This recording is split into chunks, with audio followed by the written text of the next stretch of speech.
அஞ்சு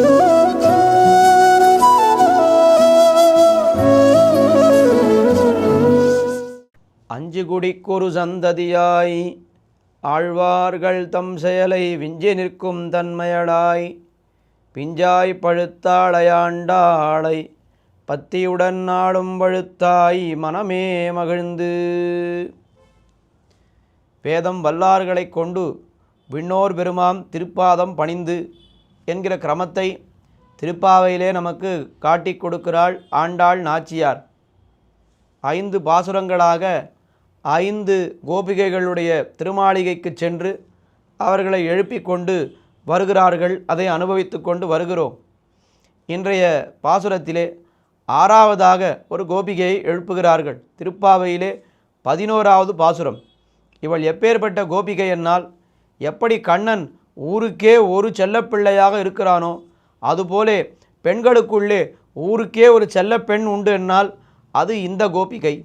இவளை எழுப்பி கொண்டு கண்ணனிடத்திலே செல்ல வேண்டும் என்று இந்த கோபிகையினுடைய வீட்டு வாயிலிலே வந்து நிற்கிறார்கள்.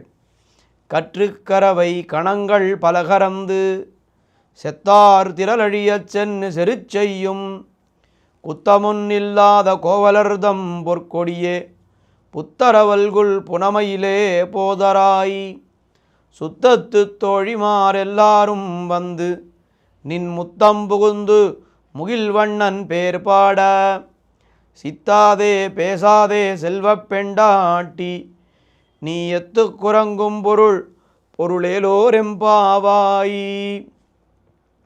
கத்துக்கரவை கணங்கள் பல கறந்து. கத்துக்கரவை என்னால் கன்று கறவை. இந்த திருவாய்ப்பாடியிலே பசுக்களுக்கு என்ன விசேஷம் என்னால், அது கன்றாக இருக்கும் பொழுதே கறவையாக இருக்கும். பொதுவாக கன்று என்னால் அது கறக்காது. கறவை மாடு என்று சொன்னால் அது கன்று என்று சொல்ல முடியாது. ஆனால் திருவாய்ப்பாடி பசுக்கள் கண்ணனுடைய கரஸ்பரிசம் பட்டு வளர்வதனாலே கன்றாக இருக்கும் பொழுதே அது கறவையாக இருக்கும். கற்று கறவை. அதுபோல் எத்தனை பசுக்கள் திருவாய்ப்பாடியிலே இருக்கின்றன என்னால், கற்றுக்கறவை கணங்கள். கணம் என்னால் கூட்டம். அந்த கணங்கள் பல கூட்டங்கள், கணங்கள் பல என்ன, அது எவ்வளவு பசு இருக்கும் என்று நம்மால் எண்ணவே முடியாது. கற்றுக்கறவை கணங்கள் பல கறந்து. எத்தனை பசு இருக்கிறதோ அத்தனை பசுக்களையும் ஒன்று விடாமல் கறக்கக்கூடியவர்கள் திருவாய்ப்பாடியிலே உள்ள இடையர்கள், கோபாலர்கள். அவர்களுடைய அந்த குல தர்மமான அந்த மாட்டை பராமரித்தல், பால் கறத்தல், அதை ஒரு நாளும் விடாதவர்கள் இந்த கோபாலர்கள். கறவை கணங்கள் பல கறந்து. அதற்கு மேலே அவர்கள் என்ன செய்கிறார்கள்? செத்தார் திரளழிய சென்னு செருச்செய்யும். அந்த விரோதிகளுடைய வலிமை தொலையும்படியாக சென்று அவர்களை இருக்கும் இடம் தேடி போய் யுத்தம் செய்கிறார்கள். புலியை தன்னுடைய குகையிலேயே சந்திப்பது என்ன ஒரு விஷயம் உண்டு. அதுபோல அவர்களுடைய வலிமை தொலையும்படியாக சென்னு செருச்செய்யும். விரோதிகளை எல்லாம் தேடி தேடி போய் அழிக்கிறார்கள் இந்த இடையர்கள். சரி, இடையர்களுக்கு யார் விரோதிகள் என்னால், எம்பெருமானுக்கு யார் விரோதிகளோ அவர்கள்தான் இவர்களுக்கு விரோதிகள். சரி, எம்பெருமானை போய் கேட்டால் உனக்கு யார் விரோதிகள் என்னால், அடியவர்களுக்கு யார் விரோதிகளோ அவர்தான் எனக்கு விரோதிகள்னு அவன் சொல்லிவிடுவான். அப்போது இவர்கள் அழிப்பது எம்பெருமானுடைய விரோதிகளை. செத்தார் திரளழிய சென்னு செருச்செய்யும் குத்தமொன்னில்லாத கோவலர். அப்படி யுத்தம் பண்ணுவதனாலே ஏதாவது அவர்களுக்கு குத்தம் ஏற்படுமா என்னால் எந்த குத்தமும் ஏற்படாது. நாட்டை காக்க வேண்டியது அவர்களுடைய கடமை. அதனால் குற்றம் ஏற்படாது. அதற்கு மேலே போரிலே எந்த குற்றத்திலேயும் அவர்கள் ஈடுபட மாட்டார்கள். என்ன குற்றம் என்னால், புறமுதுகிட்டு ஒரு நாளும் ஓடமாட்டார்கள். ஆயுதம் இல்லாமல் இருக்கக்கூடிய எதிரி மீது இவர்கள் தாக்குதல் செய்ய மாட்டார்கள். இப்படி அந்த யுத்த தர்மம் என்று சொல்கிறோமே, அந்த யுத்த தர்மம் அது தவறாமல் நடந்து கொள்வார்கள். அதனாலே குத்தமுன்னில்லாத கோவலர். அந்த கோவலர்தம் பொற்கொடியே.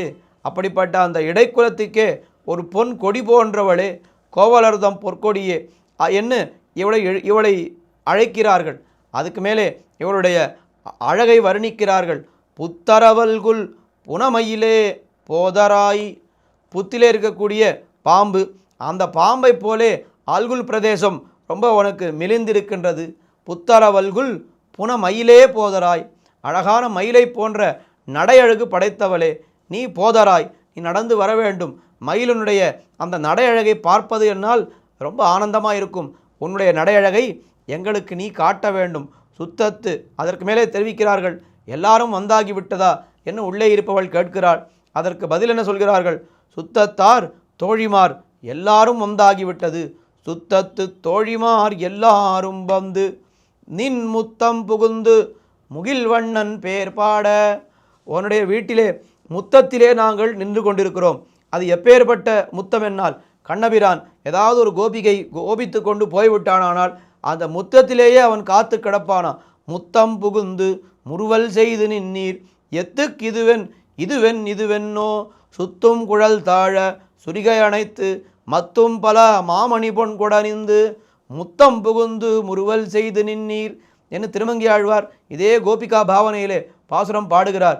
அந்த கோபிகையை சமாதானப்படுத்துவதற்காக கண்ணபிரான் என்ன பண்ணுவான்? சுத்தும் குழல் தாழ சுரிகை அணைத்து மத்தும் பல மாமணி பொன்கொடனிந்து முத்தம் புகுந்து முறுவல் செய்து நின்னீர். அந்த முத்தத்திலே இருந்து அவளை பார்த்து புன்முறுவல் பூத்து சிரித்து கொண்டே இருப்பானாம் கண்ணபிரான். அந்த கோபம் எல்லாம் அவளுக்கு சற்றென்று விலகிவிடுமாம். அப்படிப்பட்ட முத்தம் கண்ணபிரான் உனக்காக காத்து கிடக்கக்கூடிய முத்தம். அதிலே நாங்கள் சுத்தத்தார் தோழிமார் எல்லாரும் வந்து நின் முத்தம் புகுந்து முகில்வண்ணன் பேர்பாட. முகில்வண்ணனான கண்ணபிரான், மேகவர்ணனான கண்ணபிரானுடைய பெயரை நாங்கள் பாடிக்கொண்டிருக்கிறோம். நாங்கள் மேகவண்ணனான கண்ணபிரானுடைய பெயரை நாங்கள் சொல்கிறோம். நீயோ மயில். மேகத்தை பார்த்தால் மயிலுக்கு சந்தோஷம் வந்துவிடும். உடனே என்ன பண்ணும்? மயில் எழுந்து ஆடி அந்த ஆடி பாடி கூத்தாடும். அதுபோல நீ எழுந்திருந்து வர வேண்டாமா? உன்னுடைய நடழகை எங்களுக்கு காட்ட வேண்டாமா? முகில்வண்ணன் பேர் பாட. ஆனால் நீ எப்படி இருக்கிறாய்?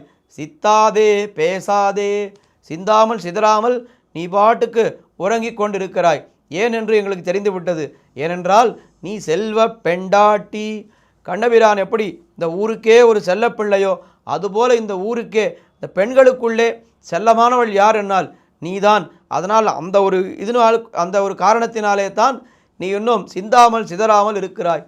சித்தாதே பேசாதே செல்வ பெண்டாட்டி நீ எத்து குரங்கும் பொருள். இன்னும் நாங்கள் இத்தனை பேர் வந்து உன்னுடைய திருமாளிகை வாயிலே வந்து நின்று கொண்டிருக்கிறோம், உன்னை எழுப்புகிறோம். ஆனால் நீ என்ன செய்கிறாய்? எதையும் நீ கணிசியாமல் நீ உன்னுடைய பாட்டுக்கு உறங்கிக் கொண்டிருக்கிறாய். நீ எதற்காக உறங்குகிறாய் எங்களுக்கு புரியவில்லையே. நீ வந்து எங்களோடு கலக்க வேண்டும் என்று இந்த பாசுரத்திலே ரொம்ப அழகான ஒரு கோபிகை, கோவலர்தம் பொற்கொடி செல்வ பெண்டாட்டி என்றெல்லாம் சொல்லி இந்த கோபிகையை எழுப்பினார்கள். அவளும் இவர்களோடு வந்து கலந்தாள். அடுத்தபடியாக மற்றொரு கோபிகையினுடைய திருமாளிகைக்கு செல்ல இருக்கிறார்கள். அந்த பாசுரத்தினுடைய அனுபவத்தை நாளை அனுபவிப்போம். ஆண்டாள் திருவடிகளே சரணம்.